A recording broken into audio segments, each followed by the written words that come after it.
crazy is how much content actually got scrapped for the Halloween update in Danny's world. I'm talking about 4 characters got scrapped altogether. 1 might still release, however, 3 of them were talked about, but aren't gonna get released. So, of course, I'm going to look at these toon skins and their animations as well as their concepts. I'm going to rank them, and then, of course, afterwards, we're going to look at more other toons and creations that have never been before seen. But before we get into it, I have to address something. And no, I'm not addressing my abuse towards plushies.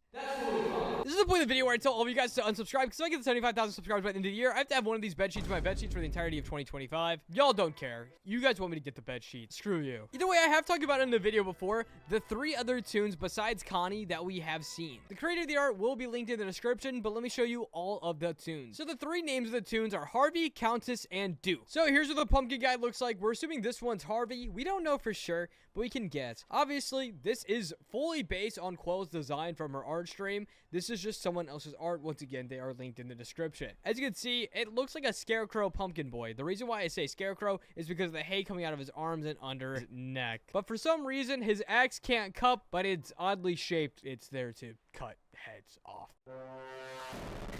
Here's the next toon. This is either Duke or Harvey. Once again, we don't know for sure. However, if I had to guess, this one is gonna be Duke, or it could be Harvey, but it looks like a Frankenstein lizard, or a Frankenstein lizard mummy.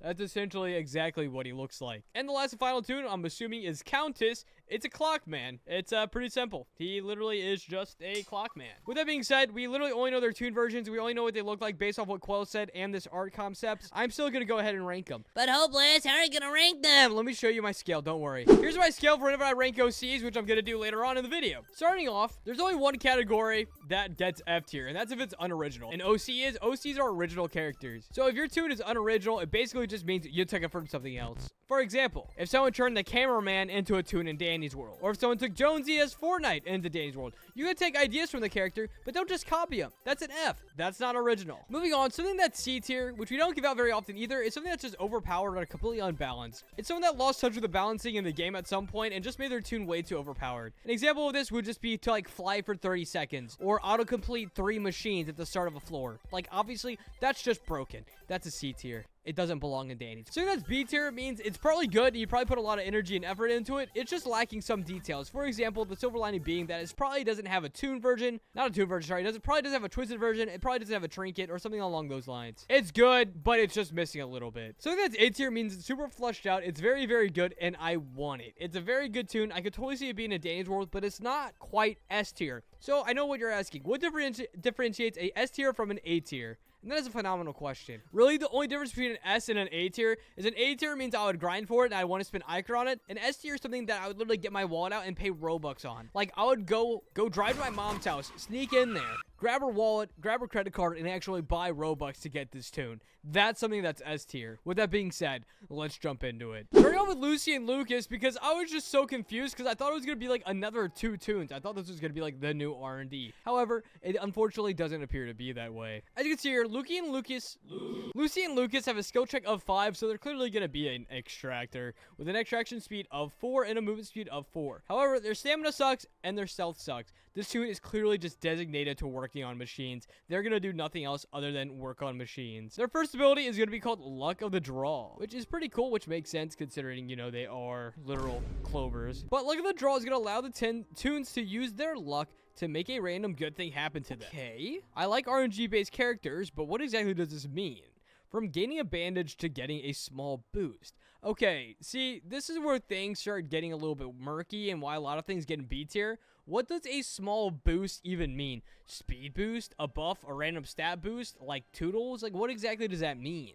Its ability 2 is Odds and Ends, which is a passive which gives a bunch of lucky little boost. What does that mean? Are you talking about like random buffs on the toon? Like random stat boost? You need to specify stat boost. Little boost could mean anything. An Ichor boost? I don't know. They do have an 80s version of this skin right here, which that is really cool. And oh my goodness, they have footsteps. Okay, hold on, we have to hear this. This is what their footsteps sound like. Or this is what they sound like when they talk. They sound like maracas. That wasn't a maraca. Ooh, that's the sound of their ability. That actually sounded nice. However, it seems like there is only a toon version of them. It seems like there is not a twisted version that exists, and or the fact that they have a twist. With that being said, it's just a little bit too unfinished for me, which is why it's gonna get put in. Moving on, we got Will Lovin. More like Mick Lovin. Either way, this tune's stats are awesome. I already love the appeal of this. It's a tune who fully buys into the ability of spreading their hearts around. The thing is, their stars do equal 16, which is a little bit too high, but I love sacrificing stamina and stealth for their movement speed, their extraction speed, and their skill check speed to be awesome. Having low stealth, but mainly being an extractor is weird, as well as the 1-star stamina. It makes sense to have 1-star stealth, but I need to see how this tune's ability works. I'm very, very interested. Beloved is an extrovert tune that likes to chit-chat and play with her friends. She takes in sympathy anyone really she takes in sympathy. Regardless, she would do anything she can to help anyone in the group, which with that description makes a lot of sense, actually, because that's why she has so many stats scattered between her statistics. Moreover, she has one ability because she is a normal tune, and it's called Blah Blah. Blah Blah can reduce all twists in the floor by 50% for 5 seconds. Okay, that's actually so good. That's so good. Imagine at any point in time, especially if you're in a voice call, and someone was getting absolutely chased down, they're out of stamina, or they're about to get whacked, and they're like, 11, hit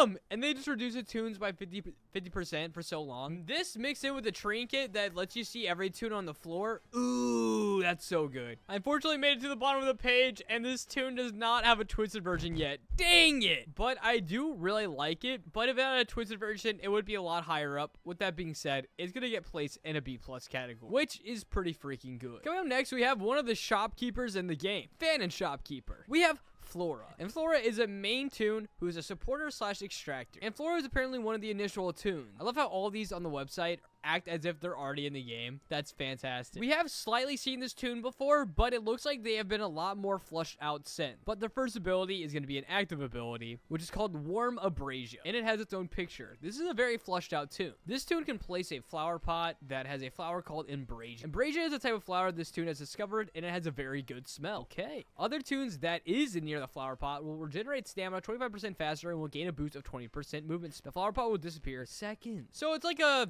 thing you plucked out on the floor. So imagine this paint brush on the ground was what I placed down. Essentially what would happen is there would be a radius around it, and if you ran into it, you would get a 25% faster regeneration of your stamina. If you are someone that is distracting or kiting, that could be really good for you if they just place it down next, especially if you're a lower stamina extractor. And before I go into its pass ability, I completely pass over its stats. So, it has a skill check of 5, stamina of 4, stealth of 3, movement speed of 2, and an extraction speed 2. So, clearly, it is more of an extractor. And as you can see, one of the abilities, or one of the things you have to do in order to get Flora is go to Flora's greenhouse. And Flora's greenhouse, as we have alluded to before, is in fact one of the fan and shopkeepers, which is really, really neat. Flora's greenhouse is a shop owned by Flora herself, and this shop appears in each floor randomly in a rare chance that you will find it. The difference between Dating Shop and Flora Shop is that the Flora sells trinkets and more items. The most expensive item in the shop is probably Embrasia, so you can buy her own Embrasia. And it's also neat that she's different than Dandy is because she appears on the floor. So not elevators, on the floor. And you can buy trinkets mid-game. Is it like you get a third slot where you can buy trinkets in-game, or can you change them out the further you get? Here is the spawning chances of these if you wanted to investigate those further. And something kind of cool is when you buy an item from Flora's greenhouse for the first time, she'll give you a free trinket, which is a flower crown she made herself. Very cool stuff. I like Flora a lot, but let's see if she has a twisted version. She does have a twisted version. Hooray! Our first twisted of the day. And twisted Flora looks like a absolute monster. That is terrifying. It looks kind of like a statue. Is this going to be like a Roger where they don't move? Ooh, I need to know. But their mechanic is called red light, green light. Yo, dude, Squid Game? Squid Game? What is this, dude? Oh my, so it's like Roger. It's like Roger. Okay, I'm guessing how it works. It's going to work where she's on a random spot in the map. When her eyes are closed, she doesn't do anything, but when her eyes open, you can get yoinked. The twisted is able to close it and open its eyes. It can also teleport to another place. Oh, that's scary. When the eyes are open, you cannot move because if you do have other twisteds above its head, will attack you with its long vine. Okay, you cannot move. Right, okay, so the vines above you will whip you if you move while it's in your eyes. Gotcha. So if you're already getting like chased by another twisted and her eyes turn on, you're cooked. Twisted Flora and Tiana will inflict you with Beware 1 effect debuff, which will slow you down by 5%. It can also be a sign that the statues will open its eyes. Okay, cool. So it actually has an ability, an alert that lets you know when it's gonna happen. However, when all the machines are completed with a statue, will open its eyes instantly. Okay, and can it randomly teleport around the map? If so, that'd be stupid. That would be stupid. Oh my gosh, dude. Imagine, okay, imagine there's 10 seconds left on the floor and you're about to get to the elevator, but you're on one heart, and then Twisted Flora just goes, boop. Hi, how you doing? And then just yoinks ya. Nah, bruh. Literally the comments on the post say, it was Squid Games. Squid Games. But she also does have a trinket, which is called Tulips Filled Watering Can. And it's a trinket reward that will give player an additional slot for their items. Which, you know what? Interesting trinket. You sacrifice a trinket to be able to hold 4 items, which in my opinion would be very good for a distractor on higher level. With that being said, Flora is a super flushed out character. Very, very cool. It is somewhere between A+ and S. I just don't know if I would fully pay for it yet. Maybe if it had renders, but you know what? That's unfair. I think this is an S. Calm down. Before I go, I'll rank your freaking OCs. Fine. For any of you guys that want me to rank your OCs, you can check it out or the Discord in the description. But I'm just looking at the first Twisted I see, whose name is DJ. DJ is going to be a normal toon with a skill check of 1, who has a movement speed of 4, stamina of 3, stealth of 3, and extraction speed 4. Obviously, they look like a speaker. It's a speaker use. As you can see,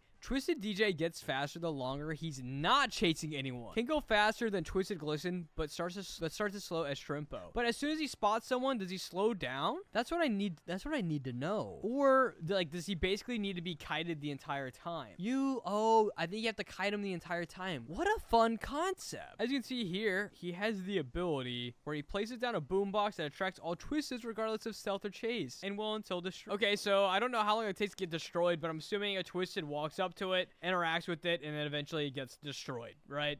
That's how it works. Very, very neat. And its trinket boosts speed by 7.5% for every Twisted chasing you. I think it would be cool if it was like 5% for every Twisted on the floor. However, obviously, as a distractor, kind of a distractor, that's very good. I love this toon. You know what? I love this toon a lot. This is an A+. Absolute A+.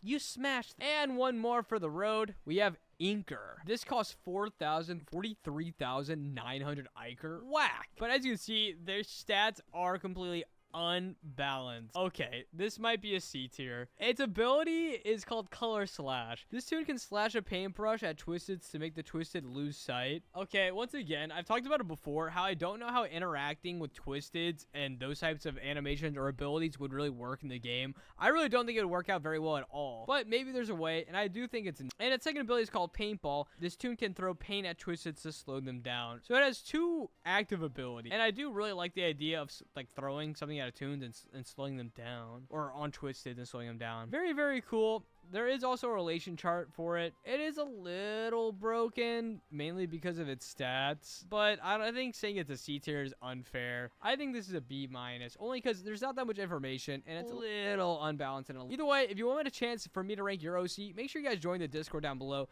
I'll start ranking OCs more often from the Discord, as it is enjoyable. Regardless of that, thank you guys so much for watching the video. Make sure you unsubscribe. That's all.